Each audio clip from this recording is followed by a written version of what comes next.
Good evening, dear students. Welcome to our class once again. Now, today we shall begin a new paper, your DSC paper, okay? Till now, whatever you have learnt, that is your main course, that is CC. Your CC 5.3, 5.4. Now, today we will discuss the paper that is your discipline specific elective.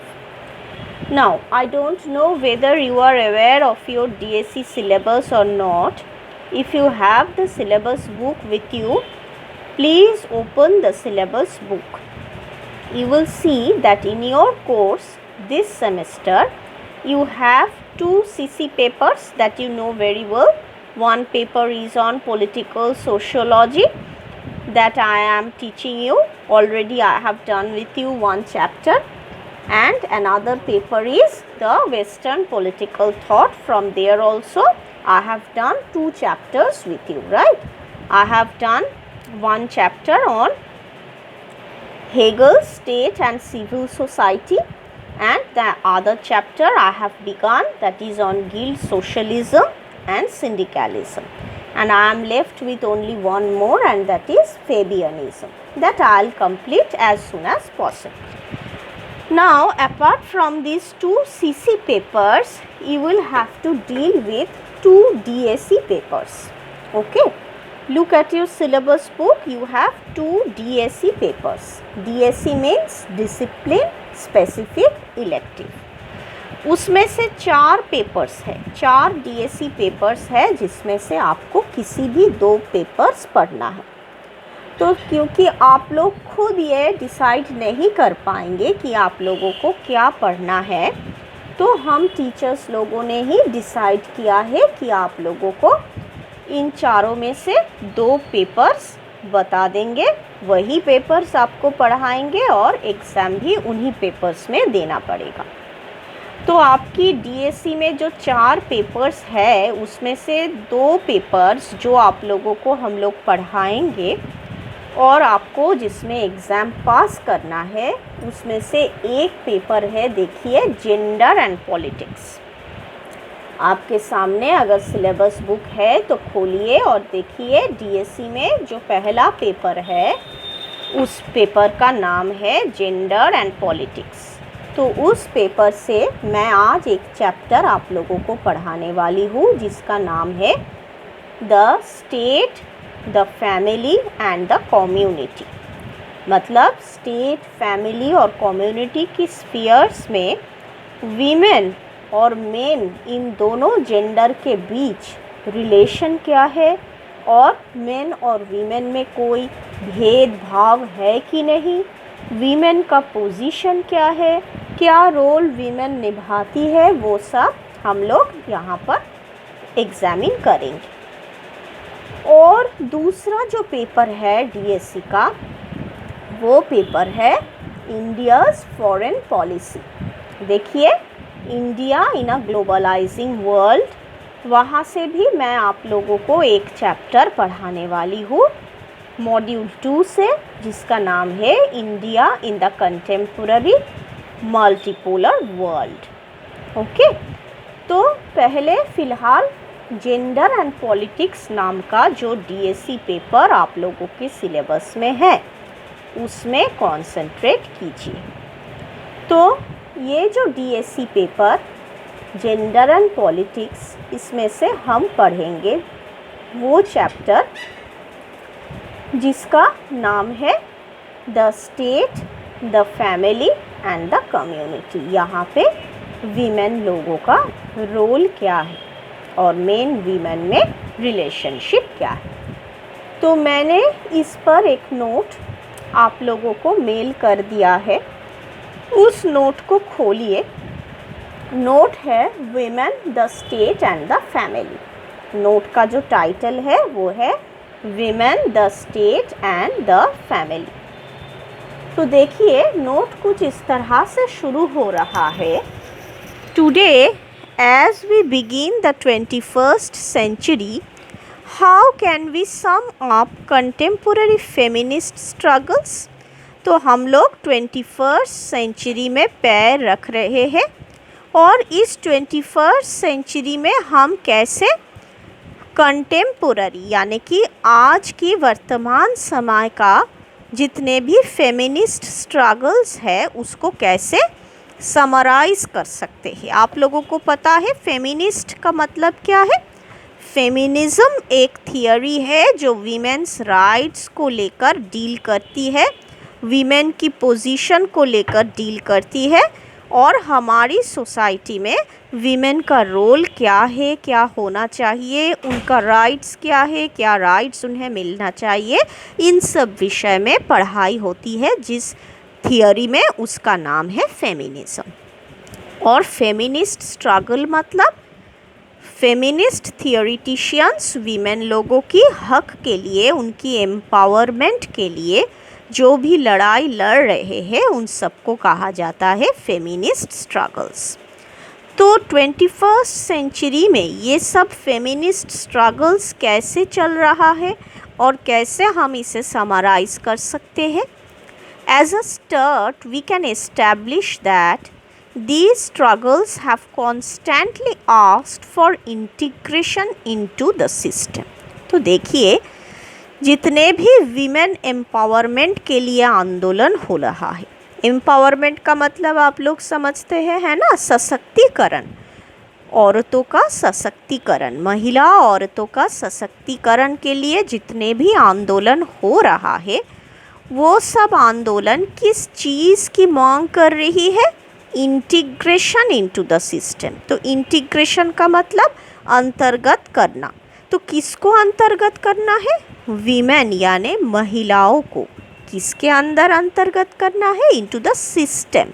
System मतलब political system हो सकता है, economic system हो सकता है, social system हो सकता है। ओके, तो ये जो हमारा राष्ट्र का सिस्टम है इसमें औरतों का पार्टिसिपेशन ज़रूरी है, औरतों का प्रतिनिधित्व ज़रूरी है और यही 21वीं सदी की फेमिनिस्ट स्ट्रगल्स की मांग है। Even through the intense struggle of the 1970s, patriarchal and capitalist institutions were left intact। तो 1970 की सदियों से हमारे देश में, यहाँ की पूरे दुनिया में जितने भी महिला सशक्तिकरण का आंदोलन, फेमिनिस्ट आंदोलन हो रहा था, वो सब आंदोलन ना ही पैट्रियार्कल सिस्टम को ख़त्म कर पाया और ना ही कैपिटलिज्म को ख़त्म कर पाया। तो पैट्रियार्कल सिस्टम क्या है, जिसमें पुरुषों का डोमिनेंस रहता है, जिसमें सिर्फ और सिर्फ पुरुष लोग ही राज करता है, महिलाओं की इच्छाओं को दबाए रखा जाता है। ऐसा सिस्टम है पैट्रियार्कल सिस्टम। और ऑपोजिट क्या है इसका, जहाँ पे महिलाओं का राज चलता है और पुरुषों का कुछ नहीं चलता है, ऐसा सिस्टम को कहा जाता है मैट्रियार्कल सिस्टम, जो कभी शायद ही बन पाए। कोई बात नहीं। तो पैट्रियार्कल इंस्टीट्यूशंस मतलब फैमिली बोलिए, ऑफिस बोलिए, इंस्टीट्यूशंस बोलिए, हर जगह आप देखिएगा कि डिसीशन मेकिंग जो रोल होती है वो हमेशा पुरुषों के पास रहता है। Only the male persons are authorized to take important decisions और फीमेल लोगों को हमेशा पुरुष द्वारा लिए गए डिसीशंस को मान के चलना पड़ता है। तो 1970 की सदिया में जितने भी फेमिनिस्ट स्ट्रगल हो रहा था उसमें से एक भी स्ट्रगल ये पैट्रियार्कल सिस्टम को ना ख़त्म कर पाया और साथ में कैपिटलिस्ट इंस्टीट्यूशंस यानी कैपिटलिस्ट मार्केट को भी ख़त्म नहीं कर पाया। अब आप हमसे पूछ सकते हैं कि फेमिनिज्म के साथ कैपिटलिज्म की क्या दुश्मनी है, क्यों फेमिनिस्ट स्ट्रगल्स कैपिटलिस्ट इंस्टीट्यूशंस को ख़त्म करना चाहेगी। तो उसका उत्तर है ये कि कैपिटलिज्म को माना जाता है एक एक्सप्लॉयटेटिव सिस्टम, है ना। आप सब पढ़े हैं फर्स्ट सेमेस्टर में कि कैपिटलिज्म जो सिस्टम है वो हमेशा पुरुष के द्वारा औरतों का शोषण या एक्सप्लॉयटेशन को बढ़ावा देता है। कैपिटलिज्म एक ऐसी व्यवस्था है जिसमें औरतों को कमोडिटी, एक सामग्री की तरह देखा जाता है। जैसे औरत भी आलू, प्याज, परवल, बैंगन, कद्दू इस तरह की कोई कमोडिटी है जिसको मेन यानी पुरुष लोग खरीद सकते हैं, इस्तेमाल कर सकते हैं और फेंक सकते हैं।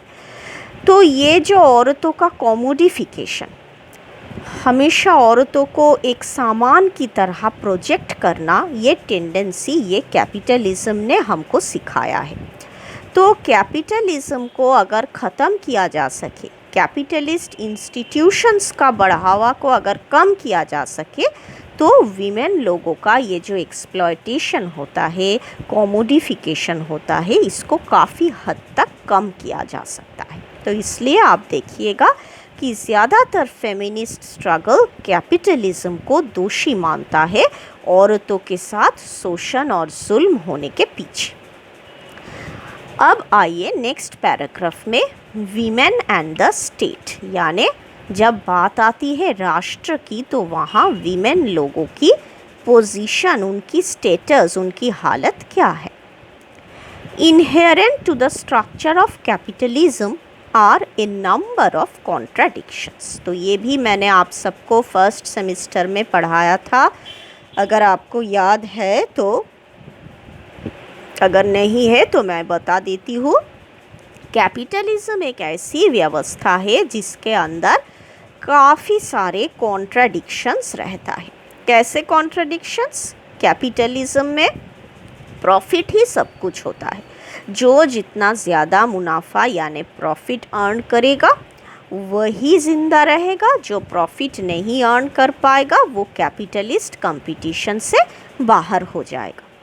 लेकिन प्रॉफिट का जो रेट है, रेट ऑफ प्रॉफिट कम होती जाती है दिन ब दिन और कैपिटलिज्म कमज़ोर होती जाती है। ठीक उसी तरह कैपिटलिज्म का और एक बड़ा कॉन्ट्राडिक्शन है, कॉन्ट्राडिक्शन मतलब उसका डिफेक्ट, और एक डिफेक्ट ये भी है कि कैपिटलिज्म में कैपिटल यानी मनी वो ज़्यादातर कुछ चंद कैपिटलिस्ट लोगों के हाथों में कॉन्सेंट्रेट हो जाता है, और जिन लोगों के हाथ में कैपिटल नहीं रहता है वो कैपिटलिस्ट मार्केट के कंपटीशन के बाहर जाने में मजबूर हो जाता है।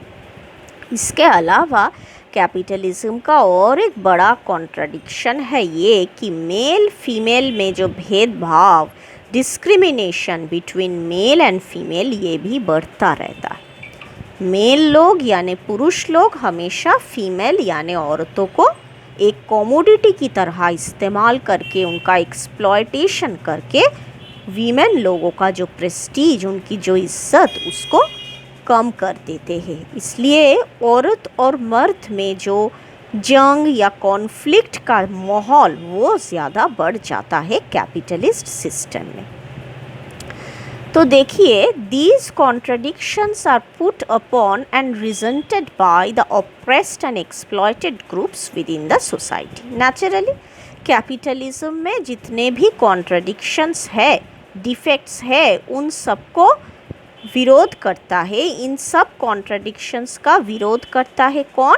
समाज के जो ऑप्रेस्ड यानी शोषित और पीड़ित लोग, एक्सप्लॉयटेड लोग हैं विद इन द सोसाइटी, उन्हीं लोग द्वारा आंदोलन होता है कैपिटलिज्म के इस एक्सप्लॉयटेटिव कैरेक्टर के खिलाफ। They generate movements of dissent, dissent मतलब प्रतिवाद, प्रतिरोध। तो लोग प्रतिवाद और प्रतिरोध का आंदोलन बनाते हैं, ऑर्गेनाइज करते हैं।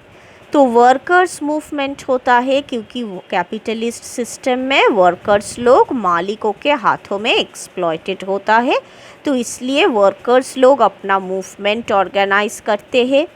स्ट्रगल्स अगेंस्ट रेसिज्म जो अमेरिका में अभी चल रहा है। रेसिज्म क्या है? जब एक पर्टिकुलर रेस के खिलाफ दूसरे रेस जंग की घोषणा करते हैं, दुश्मनी का मनोभाव बयां करते हैं। जैसे अमेरिका में होता है, जो अफ्रीकन ब्लैक्स है उन अफ्रीकन ब्लैक पीपल के खिलाफ वाइट पीपल का जैसे हमेशा एक कॉन्फ्लिक्ट चलता रहता है। जो सफ़ेद चमड़े के लोग होते हैं वो हमेशा अफ्रीकन अमेरिकन्स को, यानी कि जो काले चमड़े के लोग होते हैं, उनको अपने से इन्फीरियर समझते हैं, उनको अपने से बहुत नीचा समझते हैं और उन पर काफ़ी जुल्म होता है। जैसे हाल ही में आप सब ने देखा कि एक अफ्रो अमेरिकन मैन जिनका नाम था जॉर्ज फ्लॉयड, उनको कितनी बेरहमी से एक सफ़ेद चमड़े की अमेरिकन पुलिस ने मार डाला। उनकी गले के ऊपर अपना घुटना रख के उनका दम निकाल के उस व्यक्ति को मार डाला। तो ये है रेसिज्म, जब वाइट पीपल ब्लैक पीपल के खिलाफ दुश्मनी मोड़ लेते हैं। तो ऐसे ही रेसिज्म के खिलाफ आवाज़ उठता है कैपिटलिज्म में। स्टूडेंट लोगों का मूवमेंट होता है। क्यों? स्टूडेंट लोग अक्सर देखा जाता है एक्सप्लॉयटेशन और हर तरह की शोषण के खिलाफ आवाज़ उठाते हैं, आंदोलन करते हैं। एंड फेमिनिस्ट मूवमेंट, ठीक उसी तरह महिलाएं भी अपने अधिकार के लिए, अपने खिलाफ हो रहे एक्सप्लॉयटेशन का अंत करने के लिए आंदोलन पर उतर आते हैं। तो कैपिटलिज्म में ये सब कॉन्ट्रडिक्शंस की वजह से ऐसे आंदोलन मूवमेंट्स चलता रहता है। What we must further clarify is that within all these struggles, including the feminist struggle, there is a moment where the movement must confront the state. तो कैपिटलिस्ट सिस्टम के अंदर जैसे ही ये सब मूवमेंट्स चलता रहता है, इन सब मूवमेंट्स की होने की वजह से एक वक्त आता है जब स्टेट यानी राष्ट्र के खिलाफ इन सब आंदोलनों को एक अंजाम देने की कोशिश किया जाता है। माना जाता है कि कैपिटलिज्म को अगर किसी ने ज़िंदा रखा है तो वो है आज की वर्तमान की ये जो डेमोक्रेटिक स्टेट सिस्टम। इसी की वजह से हमारा कैपिटलिस्ट सिस्टम बचा है, और जितने दिन कैपिटलिज्म बचेगा एक्सप्लॉयटेशन भी बचेगा और चलता रहेगा। तो जब भी कोई भी मूवमेंट होती है कैपिटलिज्म की एक्सप्लॉयटेटिव सिस्टम के खिलाफ, तो आखिर तक एक दिन ना एक दिन वो मूवमेंट स्टेट के खिलाफ शुरू हो जाता है। ओके, तो स्टेट आंदोलन का एक बहुत बड़ा टारगेट बन जाता है। In fact, the main function of the state in a capitalist society is to resolve the tensions that arise from the contradictions it creates. तो कैपिटलिस्ट सिस्टम में कॉन्ट्रडिक्शंस की वजह से जो सब आंदोलन चलता रहता है, जो सब मूवमेंट्स चलता रहता है, और जिसकी वजह से डिफरेंट ग्रुप ऑफ पीपल में कॉन्फ्लिक्ट होता है, राष्ट्र का काम है कि उन सब कॉन्फ्लिक्ट्स को अपने काबू में रखना, ग्रुप्स के बीच चल रहे कॉन्फ्लिक्ट के बीच सालसी करना। तो ये सब चलता रहता है। तो in fact the main function of the state is to resolve the tensions that arise from the contradictions it creates. तो कैपिटलिज्म जो भी कॉन्ट्रडिक्शंस पैदा करता है, राष्ट्र का काम है उन सबको अपने वश में करके रखना। As a result of this focus, no movement can escape the state's efforts to control struggles against it. तो इसकी वजह से स्टेट की ये जो फोकस रहती है कि कैपिटलिज्म के अंदर जो भी कॉन्फ्लिक्ट्स पैदा होगा मुझे उसको सुलझाना है, स्टेट की इस फोकस की वजह से कोई भी मूवमेंट राष्ट्र की एफर्ट्स से दूर नहीं रह सकता। राष्ट्र की एफर्ट क्या रहती है? किसी न किसी तरह से मूवमेंट को दबा कर रखना। अपनी पुलिस, अपनी मिलिट्री, इन सब की मदद लेकर राष्ट्र हमेशा क्या करती है? कोई भी आंदोलन को दबाने की कोशिश करता रहता है। The state puts forward whatever resources it deems necessary to ensure this control. तो कोई भी आंदोलन जो कैपिटलिज्म के खिलाफ हो रहा है, राष्ट्र की एक्सप्लॉयटेशन के खिलाफ हो रहा है, उस आंदोलन को रोकने के लिए स्टेट अपनी पुलिस, मिलिट्री और जो भी रिसोर्स उसके हाथ में है सबको लगा देते हैं।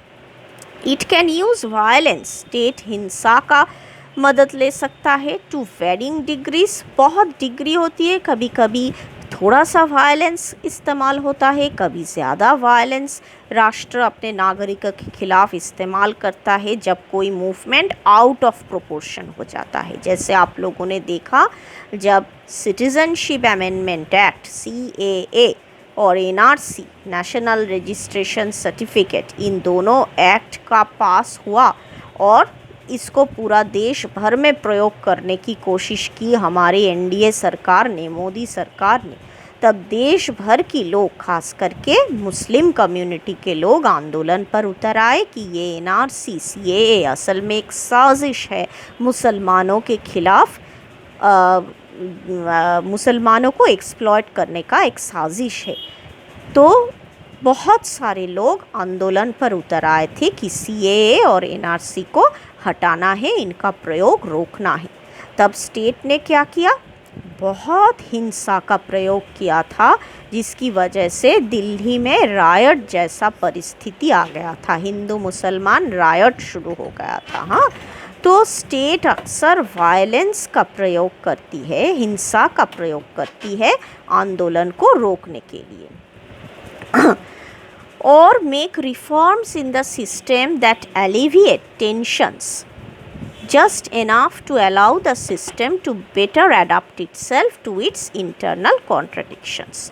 तो स्टेट कभी कभी वायलेंस का प्रयोग करती है, लेकिन जब वो देखती है कि वायलेंस से सिचुएशन पर काबू नहीं पाया जा सकता है, तब कभी कभी वो अपनी समाज, अपनी इकोनॉमी, अपनी पॉलिटिकल सिस्टम में रिफॉर्म्स यानी कि संस्कार भी लाते हैं, ताकि टेंशन्स जो क्रिएट हुआ है उसको एलिविएट यानी कम किया जा सके, इसको ख़त्म किया जा सके, and to allow the system, इस सिस्टम को लोगों की डिमांड्स, उनकी ज़रूरतें के साथ अडेप्ट करने के लिए, एडजस्ट करने के लिए स्टेट कभी कभी रिफॉर्म्स भी इंट्रोड्यूस कर सकते हैं। The history of the feminist movement shows well the different statist readjustments in the capitalist society.